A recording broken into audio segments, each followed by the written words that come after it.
자, 시작하겠습니다. 안녕하십니까? 네, 반갑습니다. 오늘 우리 정신간호 강독 특강인데요. 어, 아직도 많이 날이 더운 것 같아요, 그렇죠? 네, 아침에 오시는데 불편하지 않으셨습니까? 네, 저는 지하철을 타고 오는데 그 집이 경기도 광주라 서현 지나서 판교까지 나와서 지하철을 타는데요. 신분당선을 타요. 보통은 신분당선을 딱 타면 정말 시원합니다. 그래서 타기 전까지는 웃옷을 벗고 있다가 타면서는 옷을 입고 타거든요. 그래서 딱 입고 차에 탔어요, 지하철에. 그런데 에어컨이 안 나오는 거예요. 근데 처음에만 안 나오는 줄 알았어요. 근데 기다렸는데 계속 안 나오는 거예요.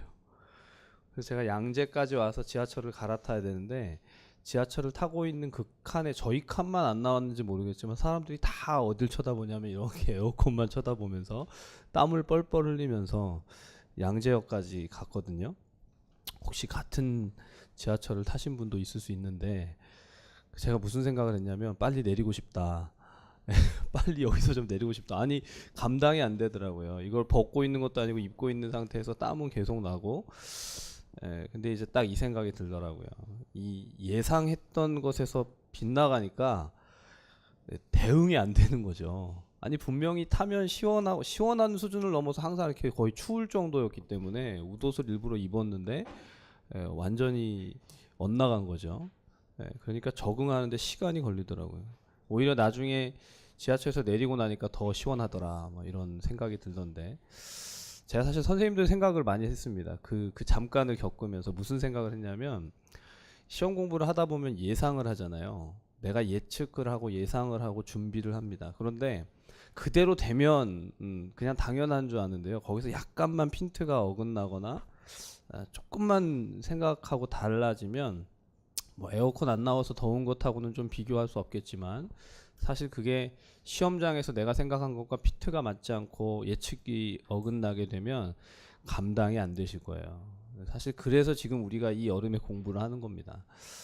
지난번 지역사회 간호학 강독도 같은 방식으로 진행을 했지만 이게 짧은 시간 안에 전체 영역을 다 한번 훑어보는 것인데 이게 무슨 의미가 있을까, 어떤 효과가 있을까, 사람들마다 생각하는 게 다 달라요. 근데 저도 선생님들에게 이 강좌를 열면서 제가 예상하고 기대하는 게 있죠. 뭐냐면 적어도 짧은 시간이지만 한번 전체를 리뷰하면서 중요한 영역들을 다시 한번 좀 짚어보고 좀 자신감을 가지고 갔으면 좋겠다. 그런 생각으로 강의를 진행을 합니다. 뭐 선생님들이 예측하신 것과 또 좀 다를 수도 있어요. 오늘 나는 이 강독이라고 하니까 그 강론서가 있잖아요. 강론서를 들고 또 새로 사가지고 새로 사서 시작부터 끝까지 다 보리라 그런 기대를 하셨을 수도 있습니다. 근데 그것은 아니기 때문에 미리 이제 말씀을 드리고 다만 이제 제가 진행하고 있는 강론 제가 베이스로 삼고 있는 강론은 수문사 정신간호예요. 지금 두 권으로 저는 잘라놨는데 보통 이제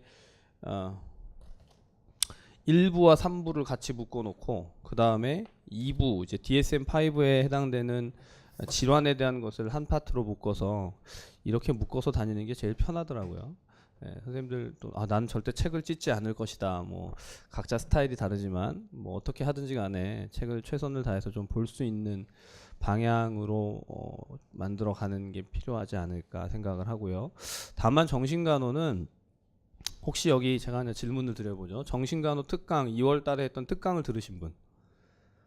네, 굉장히 많은 수가 수업을 들으셨네요. 네, 그 특강 때가 DSM-5를 계속 정리를 했었기 때문에 오늘 이제 제목을 제가 DSM-5에 재해서 굉장히 멋있죠. 뭔가 이렇게 리인터프리테이션해서 다른 것을 볼 것 같이 너무 다른 걸 자꾸 보면 안 됩니다. 똑같은 걸 반복해서 보는 게 필요해요. 그래서 DSM-5를 조금 더 이해할 수 있는 관점으로 가되 하지만 베이스는 강론서를 두고 이 강론서의 흐름에 따라서 그 안에서 등장하는 내용들을 좀 정리해 드리는 방식으로 갈 것이고 특별히 더 좀 포커스를 두고 해야 되는 부분들은 하다가 중간중간 제가 더 설명을 드릴 테니까 그 내용들을 또 확인해 가시고 숙지해 가시면 좋을 것 같습니다. 가장 기본은 오늘 전체 수업을 듣고 나면 정신간호가 그래도 문제가 이런 식으로 나올 것 같다. 내가 기존에도 예상했거나 들었던 것과 그리고 현재의 흐름상에 그 정도를 보면 되겠구나라는 좀 감을 잡고 이제는 뭘 해야 되냐면 열심히 기억하고 암기해야 되는 단계로 좀 나가야 됩니다. 그래서 그렇게 할 수 있는 시간이 되시기를 바랍니다. 시작을 해야죠. 자, 먼저 첫 번째 페이지를 보시면 이 강독 특강 A라고 되어 있는데 이건 이제 제가 5, 6월 달에 심화 이론 강의를 하면서도 구조화 자료에서도 동일한 자료를 드렸었어요. 이건 이제 좀 전에 잠깐 보여드렸던 수문사 정신간호 정신간호 총론. 명칭이 조금씩 달라서 어떤 건 정신간호 총론이고 어떤 건 정신건강간호학이 뭐 이렇게 다르기 때문에 근데 정신간호 총론에 나와 있는 목차 그 틀입니다. 그래서 그것을 보시면서 제가 이제 어떤 흐름으로 가는지 설명을 더 드리도록 하겠습니다. 자, 첫 번째가 정신간호의 이해와 그리고 신경생물학적인 이해 이 두 파트가 나와 있고 두 번째 페이지까지 좀 넘어가서 보시면 두 번째 페이지에 큰 제목만 한번 보세요. 정신심리적인 이해, 사회문화적, 영적 이해, 그리고 정신간호의 이론적 모형까지가 나와 있습니다. 항상 정신간호를 뭐 배우는 배우는 곳에 따라서 또는 가르치는 분에 따라서 다 다르지만 저는 크게 세 파트로 구분을 합니다. 이제 가장 첫 번째가 이 전반부인데 여기가 정신간호의 총론에 해당되는 내용이죠.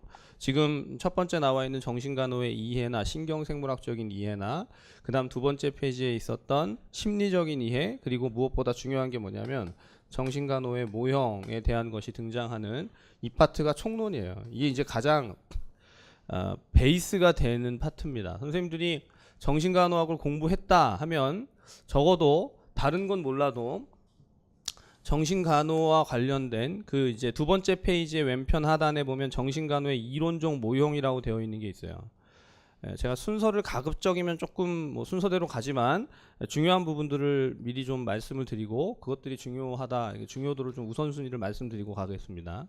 정신간호의 이론적 모형에 보면 자 거기 1절에 정신분석 모형, 대인관계 모형, 사회 모형, 실존 모형, 의사소통 모형, 행동 모형, 스트레스 적응 모형, 지지치료 모형, 생물학적인 모형, 간호 모형까지 여러 가지 모형들이 쫙 다 등장을 합니다.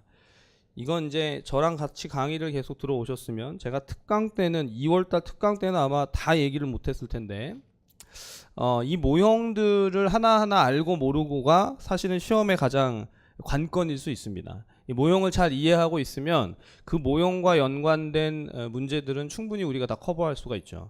그러니까 이 지역사회에서도 말씀드렸지만 지난 지역사회 특강에서도 동일한 관점인데 어떤 모형, 이론, 관점, 시각 이런 것을 가지고 뭘 하라고 하냐면 해석을 하라고 하는 거예요. 뭘 해석하죠? 사실을, 실제를 해석합니다. 우리가 이걸 쉽게 시험 문제에 나오는 걸로 케이스예요. 특정 케이스를 모형에 집어넣어서 해석하는 겁니다. 지역사회만 그런 게 아니라 정신도 마찬가지예요. 그럼 그 해석을 하려면 당연히 모형을 깨끗하게 아는 게 가장 중요하죠. 근데 정신간호의 가장 기본적인 모형은 정신분석 모형입니다. 그럼 정신분석 모형에 근거해서 정신과적인 문제들을 정신과적인 문제, 정신장애들을 정확하게 이해할 수 있는가, 정확하게 설명할 수 있는가. 우리 시험은 서다평입니다. 아시다시피 서다평은요 서술형과 또 기입형과 논술형이 있지만 가장 중요한 건 기입형이 핵심이 아니고 서술을 해낼 수 있는가가 관건이에요. 서술할 수 있는가, 설명할 수 있는가. 선생님들이 지금 자기 스스로에게 물어보는 거죠.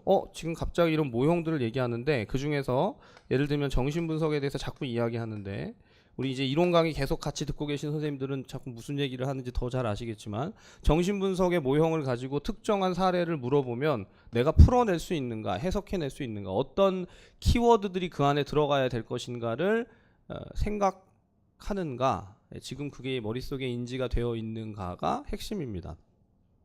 그런데 모형들마다 뭐가 다르죠? 키워드가 좀 달라요.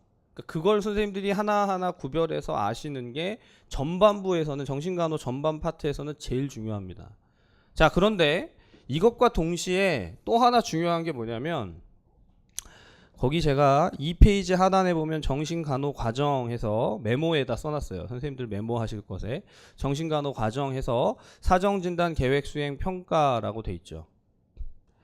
예, 이 본문 안에 나와 있는 내용들 중에서도 제가 그 목차 자체를 빼버렸는데 너무 자주 했었기 때문에.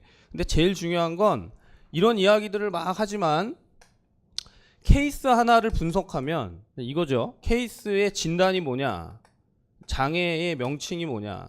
그러니까 우리가 이제 여기서 두 번째 파트에서 얘기할 DSM-5에 근거할 때 이 장애가 뭐냐, 진단이 뭐냐를 알아내려면 뭘 하죠? 아시면 답을 하셔도 됩니다. 선생님들이 틀린 답을 하신다고 해서 제가 같이 따라가진 않으니까 편안하게 그냥 말씀하시면 돼요. 뭘 하죠? 이걸 알아내기 위해서? 단체로 지금 짜신 거죠? 말씀 안 하시기로. 정신상태 검사를 합니다. MSE죠. 정신상태 검사를 합니다. 그러니까 우리가 사정진단 계획수행 평가라고 되어 있는 정신간호 과정에서 제일 중요한 게 정신상태 검사예요. 자, 정신상태 검사를 얘기하면 그 안에 들어가 있는 요소들이 또 무엇인가가 정리가 돼야겠죠. 일반적인 외모, 외양부터 시작해서 사고, 감정, 인지, 정서, 지각, 그렇죠? 행동, 또 뭐죠? 집중력, 판단력, 병식 이런 것들이 쫙 다 정리가 돼야 됩니다. 한번 정신간호를 그래도 나름대로 공부를 했다면 제가 지금 말씀드리는 게 좀 이해가 되실 거예요. 정신상태 검사의 내용을 가지고 이 틀을 가지고 뭘 하는 거냐면 특정한 케이스나 특정한 사례에 있어서 진단이 무엇인지 장애가 무엇인지 정확하게 명칭이 무엇인지를 구별해내는 거. 그렇게 해가기 위한 첫 단계가 지금 총론 파트에 다 등장하는 겁니다. 자, 그래서 정신간호의 첫 번째 페이지로 다시 돌아와 보시죠. 첫 번째 페이지에 보시면 자, 정신간호의 이해하고 1절에 뭐라고 돼 있죠? 정신건강과 정신장애라고 돼 있어요. 그래서 선생님들 여기서는 개념적으로 정신장애가 무엇인가 이런 이제 정의를 말하고 있는 것 같지만 사실 우리는 이 조작적 정의, 이른바 개념적 정의만 중요한 게 아니라 그 정의에 근거해서 이 영역 안에서 이 파트에서 이 과목에서 중요하게 다룰 게 무엇인지가 더 중요하죠. 그게 시험이 나오니까. 그러니까 단순히 그냥 1절은 시험 문제가 나옵니다, 2절은 수업 문제가 안 나옵니다 이런 게 중요한 게 아니라 이게 지금 흐름이 뭔가가 되게 중요하다는 거예요. 근데 첫 번째 절에 정신장애의 개념을 정의할 때 정신장애의 개념을 뭘 가지고 정의하는 게 가장 객관적입니까? 진단 기준을 가지고 정의하는 게 가장 객관적이죠. 강론서에도 보면 뭐라고 되어 있냐면 미국의 정신의학회에서 정신장애를 이렇게 정의하고 있다. 그렇죠? 그러니까 결국 어디로 이어지냐면 여기로 이어지는 거예요. 그러니까 첫 번째 파트가 아무리 중요해도 이 파트만 막 계속 읽고 있으면 되는 게 아니고 결국 어디로 넘어와야 되죠? DSM-5로 넘어와야 됩니다. 오늘 다들 이렇게 열심히 수업을 들으셔서 굉장히 수업 분위기가 좋은 것 같아요. 언제나 열심히 들으시지만 오늘 특히나 말씀도 안 하시고 다들 이렇게 좀 말씀하셔도 됩니다. 옆에 분에게 한번 인사해 보세요. 반갑습니다. 어색해하지 마시고요. 제가 MSE를 하고 있습니다 지금. 자, 이 총론에서 결국 어디로 흘러가는 거냐면 DSM-5로 흘러가는 것이고 DSM-5가 잘 정리되어 있으면 이 시험은 끝이에요. 선생님들이 정신간호 시험 문제를, 기출 문제를 이렇게 하나하나 다 분석을 해볼 때 이걸 알면 80% 이상은 끝납니다. 제 말이 이해가 안 되시면 아마 선생님이 기출 문제를 안 보셔서 그럴 거예요. 아니면 봤는데도 나는 모르겠다 그럼 뭔가 잘못 보신 것이죠. 제가 이렇게 자신 있게 말하는 건 나름대로 저도 계속해서 분석해 봤었기 때문에. 그래서 선생님들이 이 파트를 가장 중요하게 가져가야 하고 이게 지금 벌써 만약 계속 오늘 한 해 동안 공부를 하셨으면 1, 2월 달에 그리고 특강 때 5, 6월 달에 그리고 지금 7, 8월 이미 정신간호 지난주 지지난주 계속 수업을 했었기 때문에 그 안에서 다 강조되어졌고 중요하게 여기셨을 텐데 이제 또 정리하는 거거든요. 오늘 이제 정말 종지부를 찍자. 정신간호 여기서 끝내야 된다. 뭐가 중요한지 한 번 더 새겨보고 거기서 이제 마무리를 짓고 가자 이런 거죠. 자, 근데 거기 1절과 2절에 보면 정신간호의 이해라고 돼 있죠. 정신간호의 원리, 정신간호사의 역할, 정신간호의 연속성. 선생님들 제가 강론서의 제목을 읽어드리면서 이 파트는 더 이상 볼 필요가 없어요. 그래서 이제 한번 짚어보고 넘어가는 거예요. 더 이상 이 파트에 대해서 막 고민을 할 필요는 없습니다. 하지만 자, 정신간호의 원리를 몇 가지로 강론서 안에서 얘기하고 있는데, 첫 번째가 뭐냐면 자기 인식, 두 번째가 그 자기 인식된 자기를 치료적인 자기 이용을 하고요. 그리고 이용을 할 때 어떻게 이용하죠? 상호작용을 통해서 이용을 합니다. 그리고 마지막에 간호 과정으로 적용되죠. 좀 전에 얘기했던 정신상태 검사를 한다는 것도 간호 과정의 한 형태예요. 선생님들 강론서를 그렇게 읽어가셔야 이 입체적으로 우리 안에 정리가 되고 나중에 활용할 수가 있는 것이죠. 정신간호의 역할이라는 부분은 굳이 다 읽지 않으셔도 됩니다. 그냥 넘어가시고 정신간호의 발전, 뭐 이 역사적인 틀 이런 것들도 관심이 있으시면 난 역사가 너무 좋아 이러면 보셔도 말리지 않지만 별로 중요하지 않습니다. 법과 윤리도 마찬가지예요. 쭉 다 넘어가셔서 두 번째 챕터가 신경생물학적인 이해인데, 이 부분을 지금 다 다룰 수는 없겠지만 혹 선생님들께서 항정신병 약물이나 항우울제, 오늘 뒤쪽에 치료적인 부분은 제가 더 많은 부분을 다루기는 어려울 것 같은데, 항정신병 약물이나 항우울제나 항불안제나 이른바 기분안정제, 조증치료제로 리튬이라든가 이런 치료제에 대한 것들을 그냥 단순 암기를 하셨다면 반드시 이 두 번째 파트에 나와 있는 신경생물학적 이해에서 신경전달 물질 챕터만은 꼭 좀 읽어보시기 바랍니다. 신경 전달 물질의 챕터에 가면 무슨 내용이 나올까요? 무슨 신경 전달 물질이 있는지, 그 신경 전달 물질이 어떤 질환하고 상관관계가 있는지까지도 링크를 해놓고 있어요. 이건 맥에서도 동일하게 제가 신경 전달 물질을 써놨기 때문에 그 부분만 보셔도 크게 무리는 없다고 봅니다. 제일 중요한 신경 전달 물질이 뭘까요? 지금 막 분비되고 지금 활용되고 있죠? 도파민. 그리고 노르에피네프린과 에피네프린, 세로토닌, 이 정도까지는 정확하게 좀 알아두시고, 그게 이제 가장 메인입니다. 정신과 질환에서, 정신과의 약물 치료와 관련해서. 자, 그러면 첫 번째 그 정신간호의 이해와 신경생물학적 이해 파트는 그 정도 선에서 정리하셔도 돼요. 더 이상 굳이 보시지 않아도 무방합니다. 자, 그런데 두 번째 파트로 넘어가면 이미 시작부터 제가 총론에서 중요한 것은 이 영역이다, 모형에 대한 부분이다 라고 말씀드렸지만, 더 베이스가 되는 게 뭐냐면 두 번째 파트에 2페이지에 정신심리적 이해라고 되어 있는 것이 있습니다. 정신심리적 이해. 자, 정신심리적 이해는 왜 중요할까요?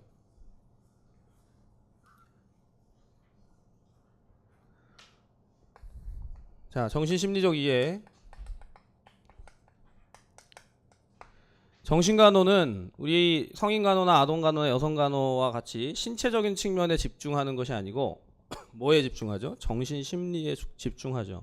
그래서 이에 대한 이해가 가장 중요한데, 거기 뭐라고 나오죠? 정신역동, 정신 다이나믹이에요. 어떻게 정신이 움직이는가. 죄송합니다.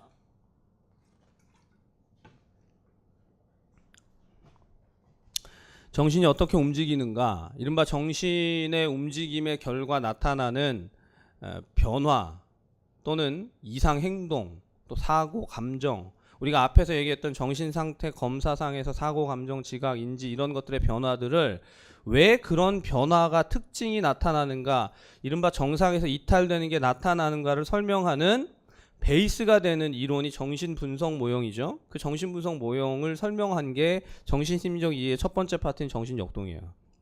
그러니까 이게 이런 흐름을 알면 왜 이 파트가 중요한지도 생각해 보시는데, 시험 문제의 정신분석적 모형 내지는 정신분석적인 관점 또는 정신역동적인 접근, 이런 얘기들이 계속 반복해서 나오는데 다 똑같은 얘기예요.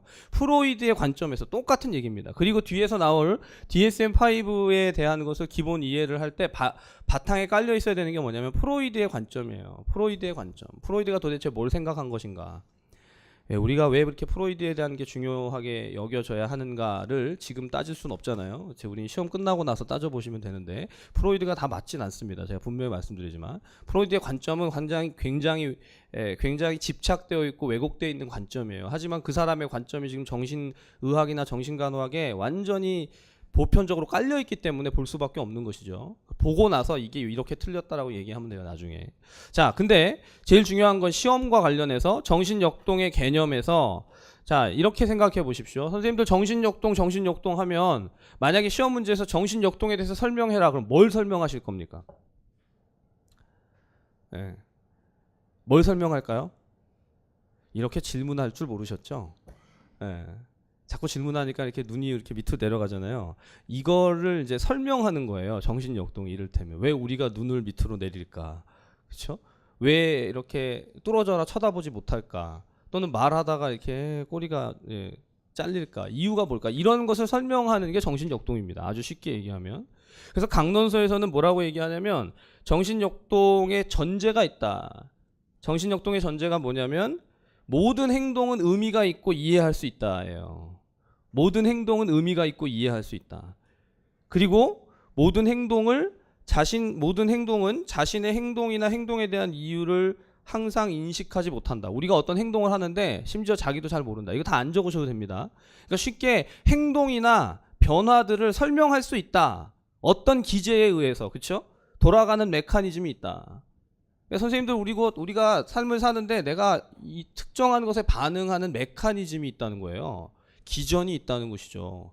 어떤 기전에 의해서 행동이 일어나는가, 생각이 변화가 되는가, 감정이 나타나는가, 이런 것을 다 설명할 수 있다라고 얘기하는 게 정신역동의 접근이에요. 그러다 보니까 두 번째, 자, 의식이 나오죠. 의식의 수준. 프로이드가 얘기하는 의식의 수준은 어떻게 돼 있죠? 의식과 무의식, 전의식, 그렇죠? 의식이 있고 그 바로 사이에 전의식이라는 것이 있고 아래쪽에 무의식이 있어요. 이렇게 세 층으로 되어져 있다라는 설명을 먼저 합니다. 이렇게 설명해 놓고 나서 이렇기 때문에 사람들이 보이게 되는 행동, 사람들이 보이게 되는 사고나 감정들이 이것의 구조에 따라서 다르게 나타난다고 설명을 하는 거예요. 그게 정신역동을 설명하는 겁니다. 그러니까 이제 항상 뭘로 귀결되죠? 무의식적 갈등이라는 말을 들어보신 적 있죠? 무의식적 갈등이라고 이제 설명을 다 해버려요. 모든 건 다 무의식적 갈등이다. 그러니까 지금 우리가 공부를 하다가 뭔가 내가 자꾸 힘들어지거나 침체가 되는 것, 감정적으로 우울해지는 것, 이유가 뭔지 아십니까? 프로이드는 이렇게 설명해요. 무의식적 갈등이다. 공부를 하다 갑자기 막 눈이 침침해지고 머리가 아프고 배가 아픈 거 다 무의식적 갈등이다. 제가 이렇게 강의하다 갑자기 팔이 안 움직이네요. 이것도 뭐죠? 무의식적 갈등이에요. 그냥 정답은 무의식적 갈등이에요. 근데 선생님들께서 무의식적 갈등이라고 얘기하냐고 무의식과 관련된 에너지라든가 리비도라든가 성적인 욕구라든가 이렇게 쓰면 이건 또 다른 건가요? 똑같은 거예요. 다 프로이드는 뭐로 본 거죠? 성적인 문제로 본 거예요. 성적 갈등, 성적인 욕구. 그런데 그게 어린 시절부터 성적인 욕구가 만족이 되지 못했다. 그리고 무엇이 있었다고 보는 거죠? 이런 무의식적 갈등을 유발하게 되는 존재가 누굽니까? 부모예요, 부모. 그러면 어떻게 하면 갈등이 안 생길까요? 태어나서부터 부모로부터 격리시켜야 갈등이 안 생길까요? 이 부모가 어떻게 된다고 생각하는 거죠? 동성의 부모가 자신을 죽일 수 있다라는 두려움이죠.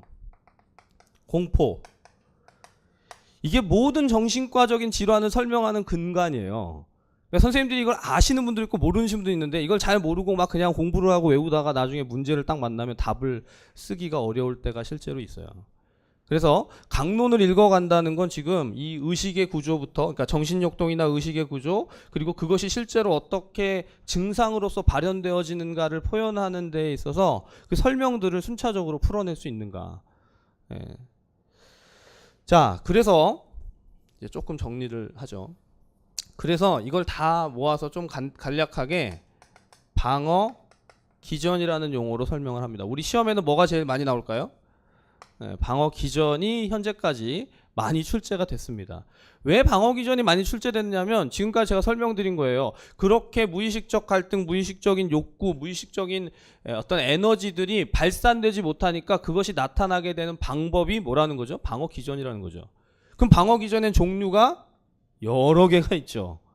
방법도 여러 개가 있어요. 좀 전에 예를 든 것처럼 부정이라든가 회피라든가 또는 전환이라든가 신체화라든가 이런 모든 것들이 다 뭐예요? 다 방어 기전이에요. 방어 기전. 그러니까 방어 기전에 대해서는 반드시 좀 기억을 하실 필요가 있을 것이다. 지금 다 할 수 없지만 뭐 승화, 억제, 전치, 해리, 격리, 주지화, 반동 형성, 억압, 취소, 동일시, 합일화, 함입, 대리 형성, 투사적 동일시, 분리, 부정, 투사, 합리화 이런 것들이 정말 많잖아요. 선생님들이 이제 시험을 앞두고 이렇게 많은 것에 갑자기 노출되면 어떻게 되죠, 우린? 어떻게 할까요? 합리화를 합니다. 이건 안 나올 거야. 이건 안 나올 거야. 너무 많아. 뭐 이렇게 하잖아요. 너무 합리화를 하시면 안 되고요. 적당히 합리화를 하셔서 이제부터는 어떻게 하시냐면 만약에 방어 기전을 내가 알고 있는 게 있고 모르는 게 있어요. 늘 말씀드리지만 공부를 할 때 방어 기전을 아는 것과 모르는 걸로 구분을 하세요. 그렇죠? 오늘 하실 일이에요. 방어 기전을 보면서 책을 보시든 뭐 어떤 자료를 보시든 지금 선생님들이 그냥 난 올해 시험을 한번 칠 건데 강독 한번 들어봐야지 이렇게 오신 분도 계시겠지만 공부를 그래도 기존에 계속해서 하셨다라는 것을 가정할 때 내가 공부해본 방어 기전에 대한 이른바 정신간호의 방어 기전과 관련된 것들 중에서 아는 것과 모르는 걸 구분하는데 이렇게 구분해야 됩니다. 예를 들면 어감이라고 쓰고 나서 얘에 대해서 내가 뭐라고라도 쓸 수 있는지 조금이라도 쓸 수가 있는지 없는지를 구분해 보세요. 못 쓰면 모르는 거예요. 그렇죠? 우리 시험은 결국 이 특정한 방어 기전 자체를 써보라고 하고요. 설명이 안 되면 틀리는 거예요. 냉정하지만 물론 서술을 해놓고 나서 뭐라고 하죠? 이게 뭡니까? 이런 거죠. 자, 예를 들면 퀴즈입니다. 소망이나 충동이 즉시 만족되지 못하고 연기됨으로 인해서 생기는 좌절감이나 갈등을 해소하기 위해서 즉각적인 행동으로 표출하는 것. 이게 뭐죠? 행동화, 액팅아웃이죠. 이렇게 쓰는 기입형의 문제도 있지만 반대로 이런 거예요. 사례 안에서 김땡땡 씨가 32세인데 학교에서 교사로 살아가다가 어느 날 집에 와서 갑자기 집에 있는 물건을 부셨다. 이게 지금 뭘 나타내는 것인지를 설명하시오. 방어기전상 뭐라고 써야 되죠? 행동화예요, 행동화. 물론 이 사람은 간헐적 폭발 장애가 있다. 뭐 이렇게 다른 진단적인 설명을 할 수도 있겠지만 그냥 앞뒤에 설명 없이 그냥 진단 기준 자체를 그 방어 기전 자체를 설명하라고 하면 행동화라고 써야죠. 그럼 행동화를 설명하십시오. 그게 시험 문제가 되거든요. 그래서 선생님들이 아는 것과 모르는 것을 반드시 구분해서 방어 기전에 대한 그런 접근들을 정리들을 좀 해보실 필요가 있고요. 자, 그런데 이렇게 프로이드 얘기만 막 한참 하다가 끝나버리는 게 아니라 정신심리적 이해에는 성적인 발달을 근간으로 하지만 이게 가장 베이스고 기본입니다. 하지만 두 번째 절에 보면 정신사회적 발달, 인지발달, 대인관계 발달, 또 분리개별화 이런 것들이 있어요. 마지막에 기본 욕구 체계, 머슬로우의 기본 욕구 5단계까지를 얘기하면서 강론소의 구성은 그렇게 흘러갑니다. 하지만 선생님들 제일 베이스에 중요한 건 정신성적 발달이에요. 그러니까 만약에 시험 문제가 출제된다면 그냥 이제 기본적인 베이스에서 문제가 출제된다면 반드시 프로이드의 문제를 낼 수밖에 없어요. 근데 과거에는 이제 저도 이제 그렇게 생각을 했거든요. 프로이드는 너무 기본이니까 다른 걸 내지 않겠어? 다른 걸 내기도 했죠. 하지만 역시 문제는 돌아가면 결국 그 베이스를 정확히 아는가 모르는가가 기본이고 그걸 알고 나면 그 다음으로 넘어가서 정신심리적인 이른바 정신사회적 발달, 뭐 에릭슨의 피아제의 콜버그의 이런 접근들을 하나하나 정확하게 알고 있는가. 이건 교육학이랑 많은 부분 좀 겹치겠지만 겹치고 안 겹치는 게 중요한 게 아니고요. 내가 아는가 모르는가가 중요하죠. 선생님들이 그것을 독립적으로 기술해서 쓰실 수 있는가 반드시 연습해 보셔야 됩니다. 이건 기존에 출제가 됐더라도 충분히 또 출제될 수가 있는 거죠. 자, 근데 그 관점에서 어디가 이제 좀 새로운 영역이 될 수 있냐면 그 다음 그 박스에 보시면 이 페이지의 두 번째 사회문화적 영적 이해라고 되어 있죠.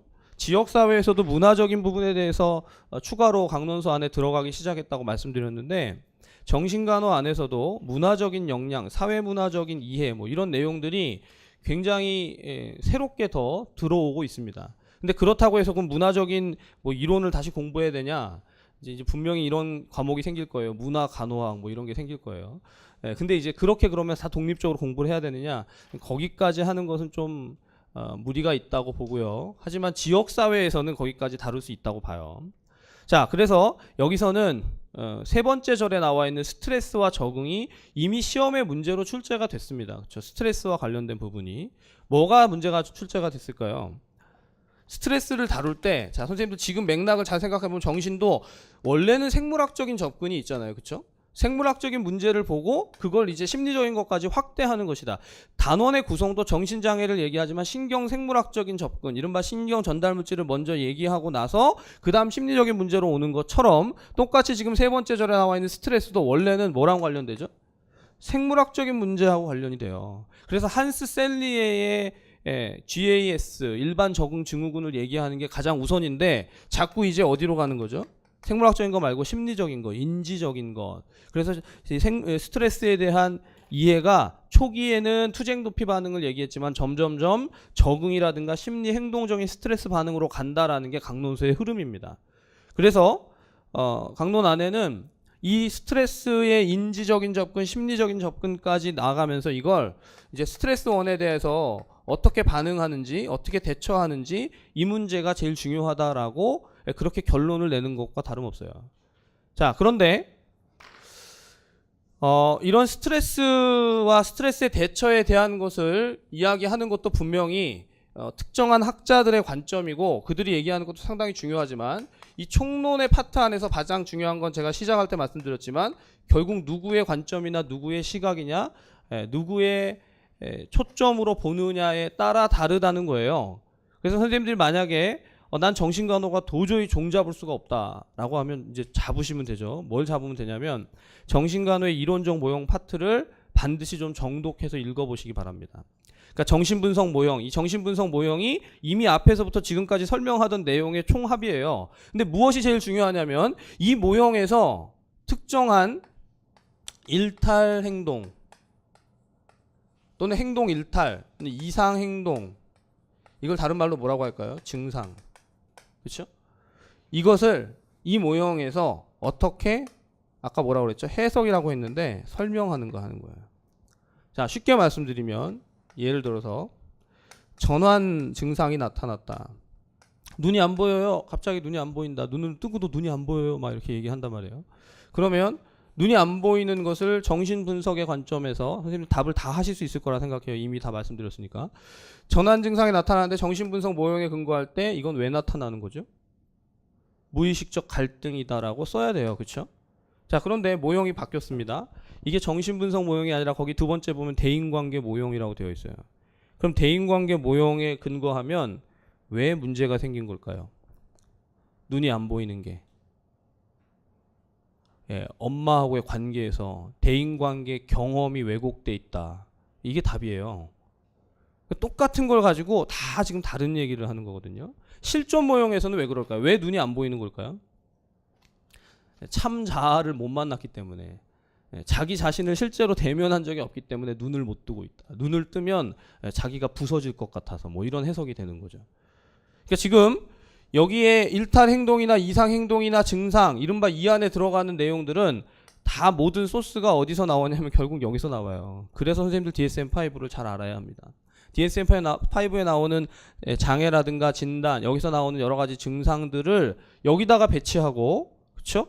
이것을 특정한 모형에 근거해서 해석을 해라, 설명을 해라, 풀어라 라고 말할 가능성이 가장 큽니다. 그 문제가 제일 기본적인 문제예요. 근데 물론 문제를 약간 뒤틀 수 있죠. 어떻게 뒤틀죠? 자, 이렇게 해석하는 거예요. 예를 들면 의사소통이 왜곡되고 단절돼서 발생하는 문제로 본다. 그렇죠? 의사소통의 단절이나 왜곡에 의해서 이런 증상들이 나타난다고 본다고 할 때 이 모형에 근거하면 특정한 대상자의 증상의 개선을 위해서 무엇이 필요한가? 뭐가 필요할까요? 너무 어렵나요?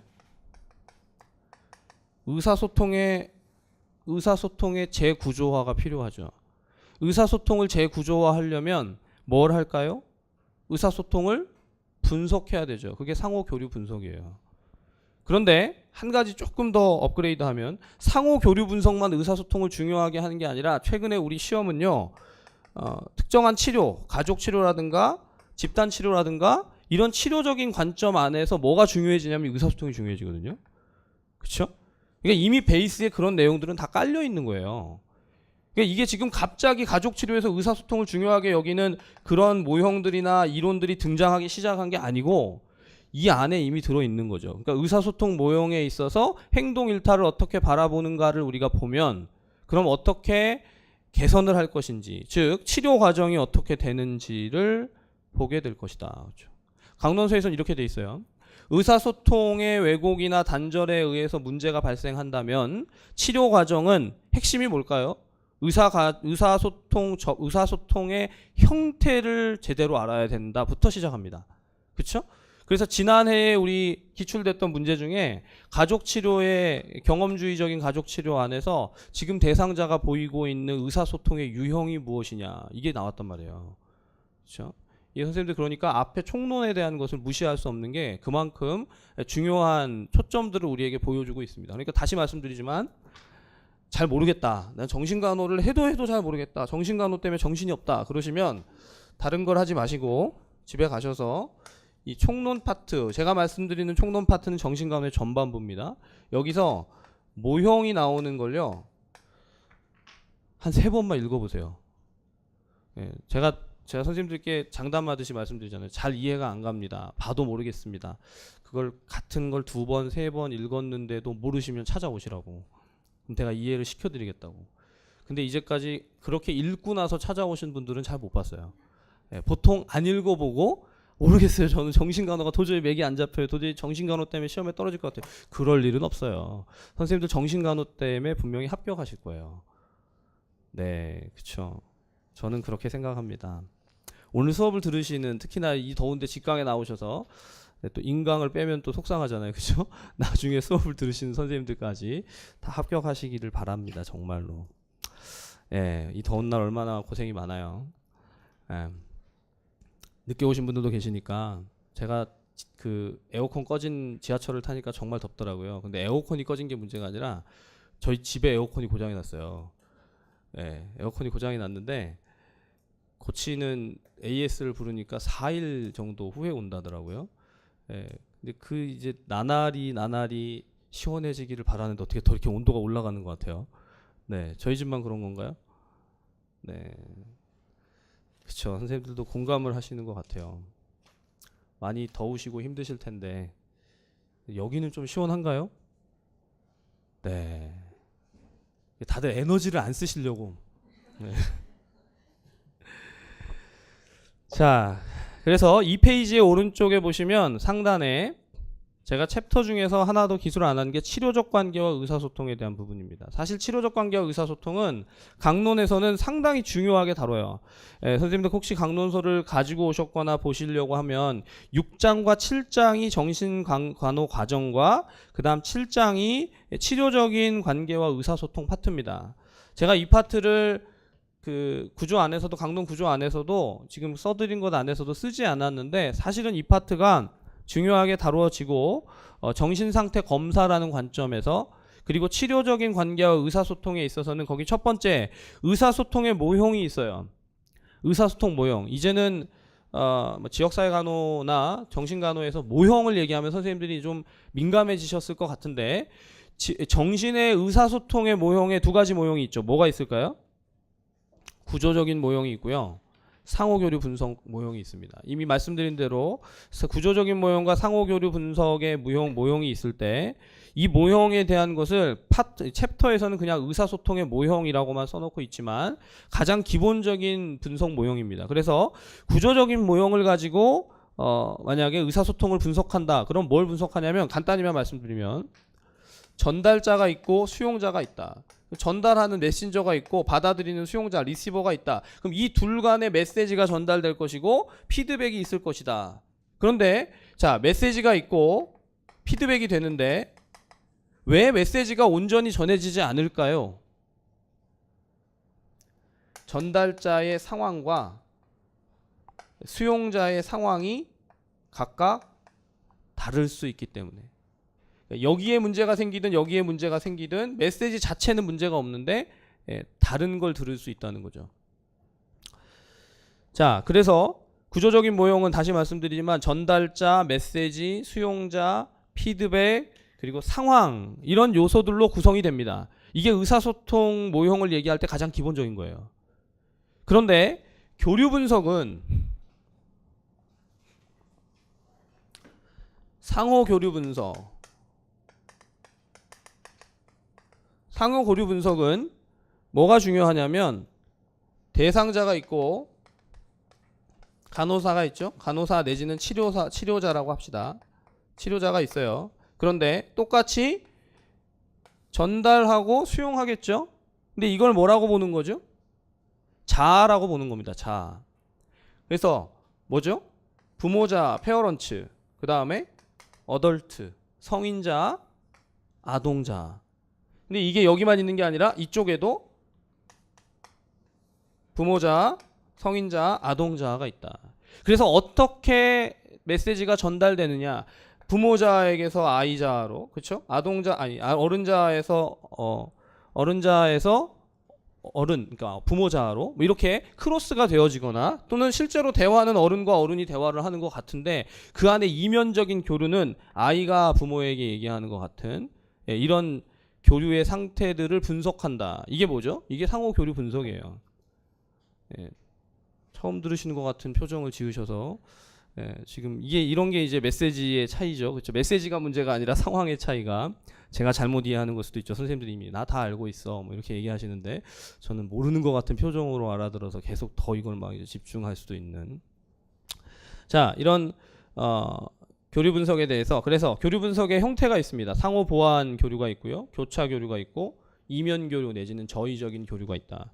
이런 이제 분류 방식. 그러니까 이걸 생각하세요. 모형이 있으면 항상 그 모형에서 특정한 구성 요소라든가 용어라든가 개념들을 가지고 뭘 하냐면 계속 반복하지만 현재 실제라든가 케이스 진단되어져 있는 어떤 상황들을 가지고 이 모형 안에 들어오면 거기서 사용하는 구성 요소나 용어나 개념들을 가지고 뭘 하죠?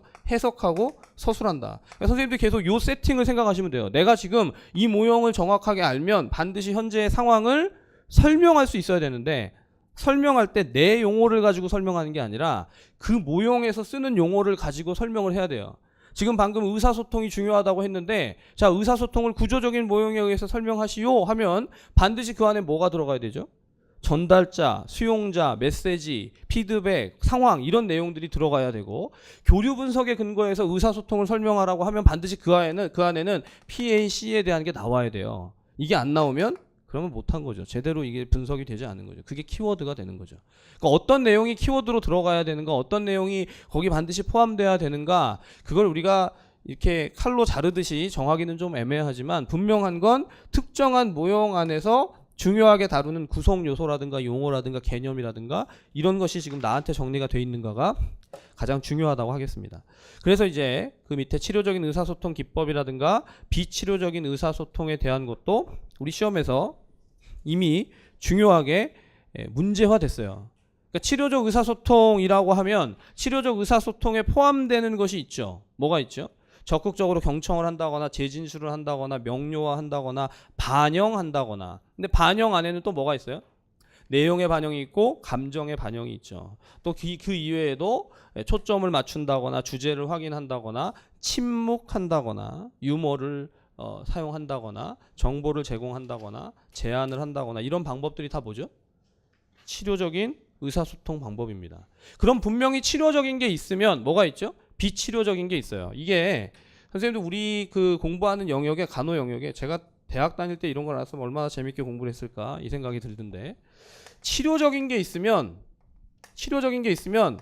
vs 비치료적인 게 있어요. 그렇죠? 이런 게 되게 많잖아요. 우리가 약물로 치료한다고 하면 뭐가 있죠? 비약물로 치료하는 방법이 있죠. 또 정상이 있으면 뭐가 있어요? 비정상이 있어요. 근데 이런 방식으로 양성 증상이 있으면 뭐가 있죠? 음성 증상이 있어요. 효과가 있으면 뭐가 있어요? 부작용이 있거든요. 항상 이렇게 다 짜고 이루는 뭔가가 있는데 재밌는 건 이거 가지고 시험 문제를 낸다는 거예요. 이 영역에서 시험 문제를 내는 거죠. 다 이런 것을 가지고 문제를 내요. 그래서 가만히 생각해 보시면 내가 공부를 하는 영역에서 이게 분류가 되어져서 두 파트로 나눠질 수 있는 것이다. 그럼 내가 한 파트는 알고 다른 파트는 모르는 것이니까 지금 예를 들면 치료적인 의사소통에 대해서는 알았는데 비치료적인 건 모르겠다. 그럼 비치료적인 것에 무엇이 포함되어 있는지를 반드시 읽어보고 확인해 볼 필요가 있겠죠. 근데 그걸 가지고 문제는 분명히 어떻게 나오냐면 이제까지 시험도 마찬가지입니다. 기출문제 보시면 다 확인할 수 있어요. 이제까지 시험은 내가 지금 치료적인 걸 알았고 비치료적인 걸 알았어로 끝나는 게 아니라 사례를 주고 이 사례에 있어서 뭐가 치료적이고 뭐가 비치료적인지를 해석해라 이거예요. 서술해라, 골라내라. 지금 대화의 내용을 읽어보니까 이건 치료적이고 이건 비치료적이고 이건 치료적인 것에서 뭐고 이건 비치료적인 것에서 어떤 상태인 것인지를 써라 하는 게 문제입니다. 그러니까 결국 치료적인 의사소통이나 비치료적인 의사소통도 뭐라고 볼 수 있냐면 하나의 모형으로 볼 수 있죠. 뭐가 치료적이고 뭐가 비치료적인지를 설명하라고 하는 것과 다름없으니까.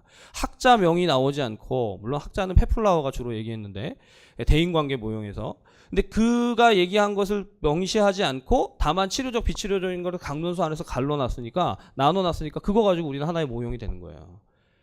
그런 방식으로.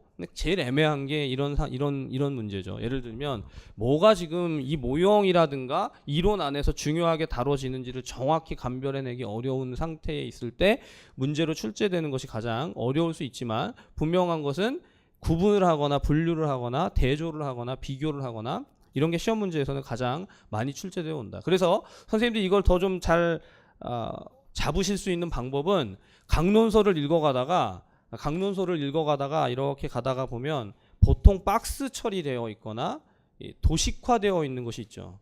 그렇죠? 거기에 보통 뭘 하냐면 지금 말씀드린 것처럼 이렇게 구분을 하는 거죠. 분류를 합니다. 뭐는 치료적인 것이고 무엇은 비치료적인 것이다. 어떤 건 약물 치료고 어떤 건 비약물 치료다. 이렇게 구분하고 있는 자료들을 보게 되면, 강론서 안에서 말씀드리는 겁니다. 만약에 모든 것이 다 이렇게 도표화되어 있으면 그럼 뭐가 중요한지 정확히 알기가 어렵죠. 강론서 안에서 그렇게 도식화하는 것은 분명히 의미가 있고 이제까지 많은 부분이 출제가 됐기 때문에 그렇게 살펴보시는 것은 상당히 중요하다고 볼 수 있어요. 자,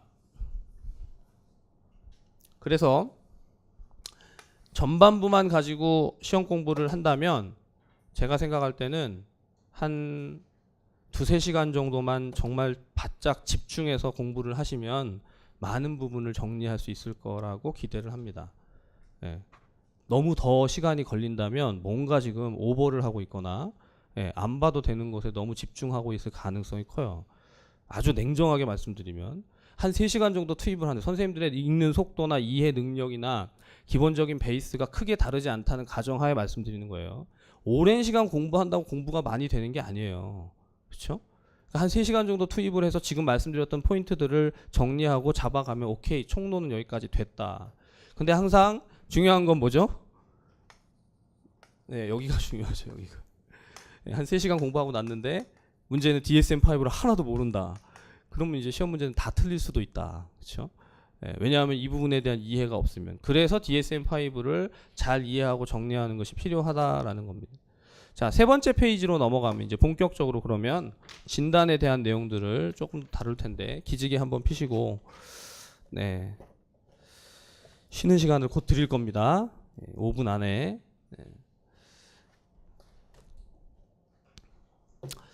자, 이 두 번째 파트부터, 그러니까 이제 두 번째 파트부터가 사실은 본론이에요. 제가 제목으로 잡은 것도 DSM-5의 재해석인데, 이 파트로 넘어가서 보게 되는 진단들을 오늘 이렇게 목표를 삼으세요.